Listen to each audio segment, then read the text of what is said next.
Hey guys, welcome back to the channel. I'm the TMax. I make videos about travel, language, and culture. And I have been in Brazil six whole weeks. Oh my gosh. Yeah, it's been amazing. I've had a great time. I've spent the whole time here in São Paulo learning Portuguese, just doing stuff around the city. And I just want to give you guys a quick update on what's been happening.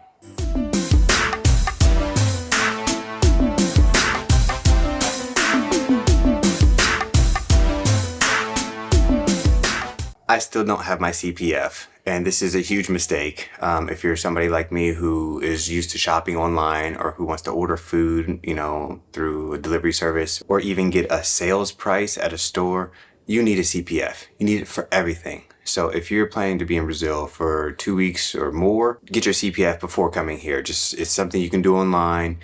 Just follow the instructions, but actually follow through and do it all. It seems a bit tedious, but it's not that hard once you know the exact process. If you guys want to know exactly what the process is, leave a comment below, let me know, and maybe I'll do a short that outlines the exact process. It's not that difficult. Get your CPF. It sucks not having a CPF here. I finally did the CPF process. Now I'm just waiting to receive it, but yeah, just do it before. And I was planning to do my Digital Nomad Visa while here, and I thought it would be easier to do it in country. But I'm finding out as somebody from the US, it's harder, not because of Brazil, but because of the US. Brazil requires that all the documents are apostilled, which means like officialized, even though the documents, if they're coming from a federal source, should be official, but this makes them official in other countries. And so I need a birth certificate and my FBI background check, which are super easy to get when you're at home, when you're in the States. Trying to get that stuff from here is a headache. Like you're trying to order it. Mail delivery service is expensive. Then to get the stuff verified, that stuff is expensive, and it's all super time consuming. When I did my visa for China years ago, the process seemed a lot more straightforward. But again, I was in the US, so maybe that's what it was.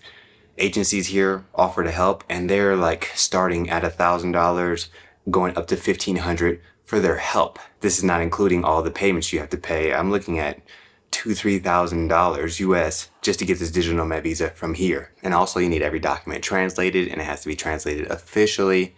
The prices just keep adding up. If I did it from the States, I'd cut out that middleman and I'd spend maybe $1,000. Now I understand why people, when you go travel abroad, and they're like, oh, you're a foreigner, you must be rich. Because it feels like you gotta be rich just to get the darn visa to stay here. But I digress. I'm having a great time, and I even started a training with TMax here in São Paulo, and so far it's going pretty good. We're having fun. We have a WhatsApp group, so that means we're really official now. If you're in the area and you want to do some workouts, come look us up or send me a message in the comments below, and I'll connect you with the group and you can come work out with us. So that's the quick update. Let's get to the meat and potatoes of the video. How much Portuguese have I learned after taking 5 weeks of class at Aprenda Dois? So earlier this year when I was traveling around South America, when I'd meet Brazilians and their Spanish wasn't strong, they'd say they speak Portunhol. And as somebody who speaks Spanish first and now learning Portuguese, I feel like I'm speaking Espangues. Can we make that catch on? Hashtag Espangues. And so this is why I keep making Spanish errors in Portuguese. For example, I keep saying cada dia instead of todo dia. I say mira instead of olha or veja. I say creo que instead of acho que. And then also when I'm writing, I might spell words like actividades con C, práctica with a C, doctor with a C. It's just they're so close. But in general, I am slipping less into Spanish than I did when I first started learning Portuguese. Living in the hostel has really helped me accelerate my learning. The learning process is going way faster, I think, than if I lived in an Airbnb or if I lived with English speakers or Spanish speakers even. And because I'm exposed to so many different sotaque every day, I'm forced to really expand my ability to listen. And hopefully this is making me better at the language and a better listener. Sometimes I do find it hard to switch from Spanish to Portuguese. If I'm talking Spanish to someone, I can't just switch to Portuguese. But if I'm speaking French or Mandarin, I can speak that language and then easily switch to another. Hey, that's okay, come on.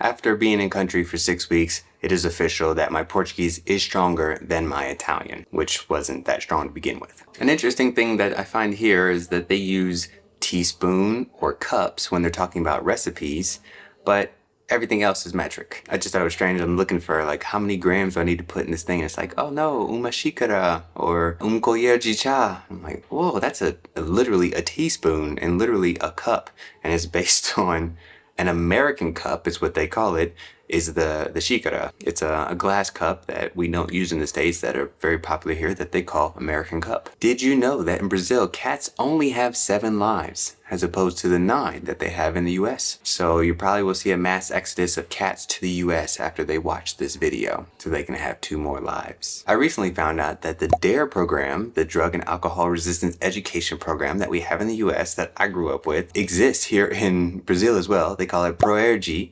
And this is what it stands for because I don't remember. They have a song and everything, and the line is the same, and it's just really interesting. Or when you see things that transcend cultures. So there's an expression I like, com licença, and this literally means with license, and it's how they say excuse me here. So if you want to pass by somebody, you say com licença. Oh, Portuguese always wants to be different, huh? No, I'm kidding. But I did find some examples when Portuguese is the only language that is different from the other languages. So when you're talking about the length of something, in French it's longueur, Spanish longitude, Italian lunghezza, and in Portuguese comprimento. The word beast in French is bête, in Spanish bestia, Italian bestia, and in Portuguese fera. If you want to lie in a hammock, or hamaca in French, hamaca in Spanish, hamaca in Italiano, or hedge in Portuguese. And because my level is getting better, I'm starting to learn a lot more interesting words and phrases. Let's take a look at some of those. Hiato is a word that separates all the different sounds of the vowels, even if they're next to each other. For example, the word hiato, hiato, all the vowels have their own sounds. They're all separated. Versus like Paraguay. The guay is the UAI is just one sound, so that's not hiato. Encher o saco literally is to inflate the sack, but you can use this when someone is being irritating. Massa do amor is an apple of love, but it's actually candied apple. Emenda de feriado, it literally means a stitched holiday, but this is the word they use for 4-day weekends. Roda gigante, like a giant wheel is what it translates to, and this is what they call a Ferris wheel. Cheese, no, not cheese, cheese. This is actually the letter X in Portuguese. And whenever you go to a restaurant, you'll see in the menu next to the word burger, you just see an X for cheeseburger. Boca de siri. This is the mouth of a siri crab, which are small blue crabs. And someone who doesn't share secrets would have boca de siri. Café de manhã versus café da manhã. One is a coffee in the morning, and the other one is breakfast. So, amanhã para café da manhã, de manhã tomo uma café de manhã. Guarda-chuva and guarda-sol literally mean keep the rain or keep the sun. So this is umbrella and a parasol, or sun umbrella, or sunbrella. Do we say that in English? O sujo falando do mal lavado. This literally means the dirt talking about the unclean. And this expression is what we'd say in English, the pot calling the kettle black. Bacana. This is a very popular word that all the hip and cool people use, and it means cool, nice, or interesting. The TMax é muito bacana. Tá. So this is like the Swiss Army knife of responses. It stands for está, which means it is. He is, or she is, or you are. I mean, like any question they ask, you can just respond, tá. Fique Barbie na caixa.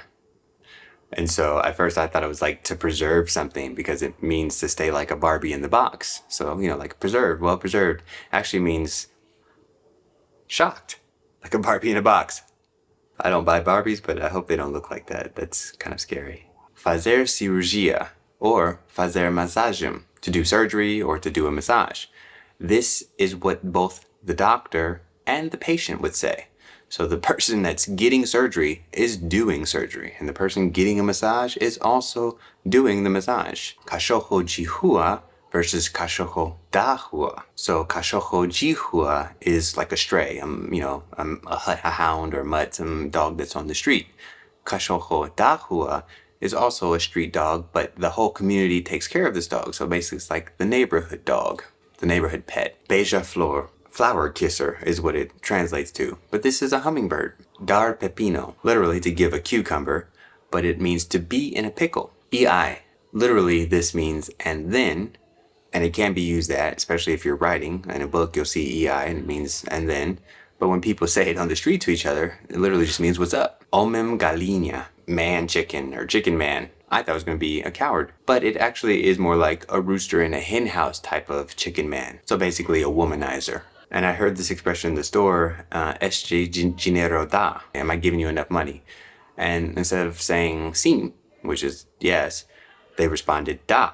So they used that same verb, which immediately took me back to Chinese, because in Chinese you can't say yes for a question with the verb, you just repeat that verb back if it's yes. And I was like, whoa, where am I? Okay, I'm in Brazil, not China. Or am I in China? No, I'm in Brazil. Yeah, we've made it to false friends because that list is just never gonna end. Let's start with English this time. Cigarro. When I read it, I thought it was a cigar. So it looks like cigar, but it's actually cigarette. Cigar is charuto. Parenti are not your parents, they are your relatives. If you want to say parent, it's o pai, which is also dad. So if you want to say parents, it's os pais. Esquisito. My first thought was exquisite. No, it means weird. If you want to say exquisite, it's requintado. Alias is not your alias. It's actually just means by the way. If you want to say alias, it's pseudonymio. So the next few, if you see them written, there's no confusion. But when you hear them, you're like, whoa, what? Happy. I'm thinking like happy. And actually is rap. That's how they say rap. If you want to say happy, it's feliz. Rancho. It literally means ranch, not like the big boss. If you want to say that, it's chefon. Creamy. If you read it, very clearly it's crime.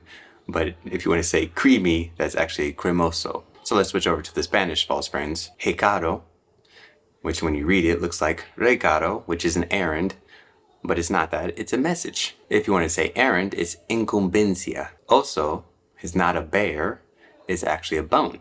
If you want to say bear, it's urso. Canela is cinnamon, but it's also your shin bone. So when you read cariño, it looks like cariño, which would be deer, but cariño is actually like a small cart. If you want to say cariño, it's querido. Ordenado is not clean. It's actually an old word for salary. If you want to say clean, it's limpo. Lavabo is not a sink. It's actually the toilet. If you want to say sink, it's pia, which is strange because you pia in the toilet, not in the sink. I don't know where the Brazilians pia. Vaso is not a cup, it's a pot. If you want to say cup, it's copo. So that has been 6 weeks of knowledge and information in Portuguese. I'm pretty fluent. I'm like at least baby fluent. So I pretty much speak better than every 6-year-old here. Maybe some 7-year-olds. I'm getting pretty good. So maybe each week will be a year. So after, 25 weeks, I'll speak like an adult, which would be awesome actually. So thanks for joining me on this journey. If you have questions, comments, suggestions, anything like that, feel free to leave comments below. Remember to subscribe, remember to like and share, and I appreciate you joining me on this journey. Hopefully I have a video in the future about how I got my Digital Nomad Visa and how I didn't give up because the process was so difficult. But you may see that other version of that video too. We'll see. Wish me luck. See you guys in the next one.